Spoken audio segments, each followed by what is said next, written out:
Did you know that Boardwalk Empire's pilot episode cost $18 million to produce, making it the most expensive television pilot ever made at the time? HBO executives nearly canceled the project until Martin Scorsese agreed to direct and executive produce the series. What started as a story about one corrupt politician's rise during America's noble experiment became an epic meditation on power, family, and the American dream's dark underbelly. Over 5 seasons, Boardwalk Empire gave us a front-row seat to history in the making, where real figures like Al Capone shared the screen with fictional characters navigating Prohibition's treacherous waters. Season 1, 2010. The story begins on January 16, 1920, the night before Prohibition takes effect, with Nucky Thompson addressing a temperance league while secretly planning to profit from the alcohol ban. As Atlantic City's treasurer and Republican Party boss, Nucky controls every aspect of the seaside resort town, from the police to the judges to the bootleggers who will soon make him rich beyond imagination. The arrival of Jimmy Darmody, Nucky's surrogate son returning from World War I, sets the season's central dynamic in motion. Jimmy represents the new generation of criminals shaped by industrial-scale violence, while Nucky embodies the old-school political corruption that made Prohibition possible. Their relationship becomes the show's emotional backbone, a father-son bond that will ultimately destroy them both. Margaret Schroeder enters Nucky's life as a widow, seeking help after her abusive husband's death. Representing both Nucky's capacity for genuine feeling and his need to control everything around him. Their relationship evolves from charity case to romantic partnership, with Margaret serving as Nucky's conscience while slowly becoming complicit in his criminal activities. Her Irish immigrant perspective highlights the American dream's promise and corruption. The season establishes Atlantic City as a microcosm of American capitalism, where legitimate business and criminal enterprise blend seamlessly together. Season 2, 2011. Season 2 explores the inevitable breakdown of the father-son relationship between Nucky and Jimmy as ambition and resentment poison their bond. Jimmy's partnership with the aging Commodore Louis Kistner represents a generational coup attempt, with the old Atlantic City political machine trying to reclaim power from Nucky's more modern criminal organization. The season shows how personal betrayal drives historical change. The Commodore's stroke early in the season creates a power vacuum that exposes the fragility of criminal organizations built on personal relationships rather than institutional structures. Jimmy finds himself unprepared for leadership, lacking his mentor's political instincts and diplomatic skills. His attempts to fill Nucky's role reveal the complexity of managing both legitimate political power and illegal criminal operations simultaneously. Margaret's marriage to Nucky provides her with security and status, while making her an accomplice to his crimes. Her growing awareness of the violence that supports her comfortable lifestyle creates internal conflict between self-preservation and moral responsibility. The season explores how women navigated limited options in a male-dominated world where survival often required compromising personal values. The season climaxes with Jimmy's execution by Nucky's hand, a moment that completes Nucky's transformation from corrupt politician to ruthless crime boss.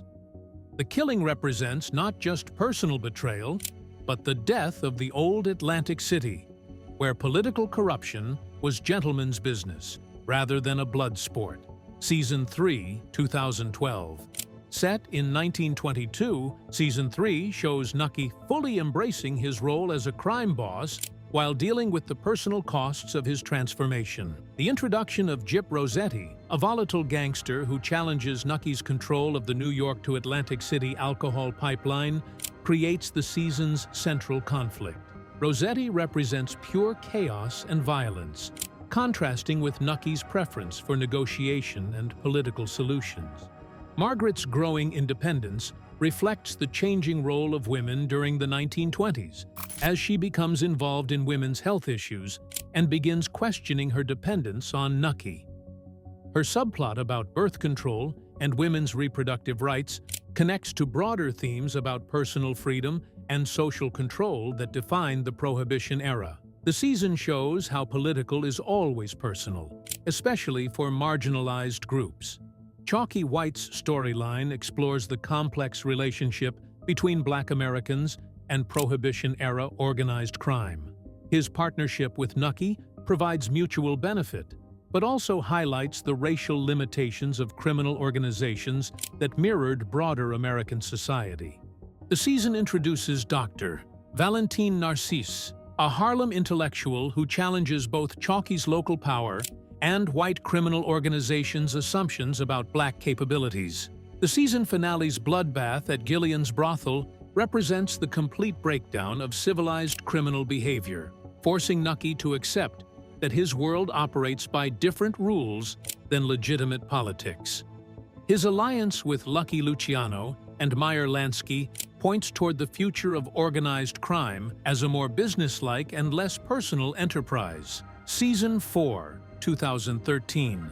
Season 4 jumps to 1924, showing Nucky attempting to legitimize his operations while maintaining criminal income streams. His partnership with Tampa bootlegger Bill McCoy represents the national scope of Prohibition-era crime, while his investment in Florida real estate shows his desire to build lasting wealth beyond alcohol. The season explores whether criminals can successfully transition to legitimate business, or if their methods inevitably corrupt everything they touch. Dr. Narcisse's arrival in Atlantic City as Chalky's new partner creates tension that reflects broader changes in organized crime as it becomes more sophisticated and racially integrated. Narcisse's intellectual approach to criminal enterprise contrasts with the intuitive methods of earlier gangsters, representing the evolution of crime as a business rather than a way of life. Richard Harrow's final story arc provides the season's emotional centerpiece as the damaged war veteran seeks redemption through one last act of violence. His relationship with Julia Sigorsky offers hope for healing and normal life, but his past as Nucky and Jimmy's enforcer makes peace impossible. Richard's story illustrates how violence creates cycles that trap people in destructive patterns, regardless of their desire to change. The season's climax features Richard's assault on Jillian's operation, bringing justice for Jimmy's son Tommy while completing Richard's arc from killer to protector. His death marks the end of the World War I generation's influence on organized crime, clearing the way for younger, more ruthless operators who view violence as a business tool rather than a personal calling. Season 5, 2014. The final season splits between 1931 and flashbacks to the 1880s to 1890s, showing young Nucky's transformation from idealistic sheriff's deputy to corrupt political operator. These parallel timelines reveal how American corruption developed gradually through small compromises rather than dramatic moral collapses. The flashbacks explain Nucky's relationship with the Commodore and Jillian, while showing how institutional corruption shaped individual choices. By 1931, Prohibition is ending, and Nucky's empire faces obsolescence as legal alcohol returns.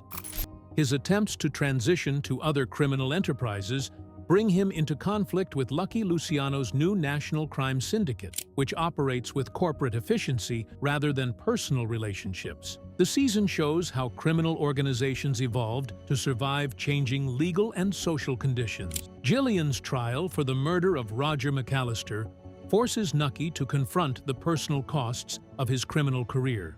Her descent into drug addiction and madness represents the destruction that criminal life inflicts on families, while her relationship with Tommy Darmody shows how violence perpetuates across generations. The trial becomes a reckoning with the human wreckage Nucky's choices created. The series concludes with Nucky's assassination by Tommy Darmody, bringing the story full circle as Jimmy's son exacts revenge for his father's death. Nucky's final walk on the boardwalk, intercut with memories of his younger self, provides a meditation on choices, consequences, and the price of power. The ending suggests that criminal empires are ultimately personal rather than institutional, rising and falling with their creators. Boardwalk Empire succeeded because it understood that crime stories are ultimately about American capitalism and the pursuit of success at any cost. The show's meticulous period detail and historical accuracy created a believable world where fictional characters could interact with real historical figures, making the past feel immediate and relevant to contemporary audiences. The series explored how Prohibition transformed American crime from disorganized street gangs into sophisticated business enterprises that would dominate organized crime for decades. By showing this transformation through personal relationships and individual choices, the show made complex historical processes understandable and emotionally compelling. Boardwalk Empire proved that television could rival cinema in scope and ambition, creating a lavish period epic that brought Prohibition-era America to vivid life.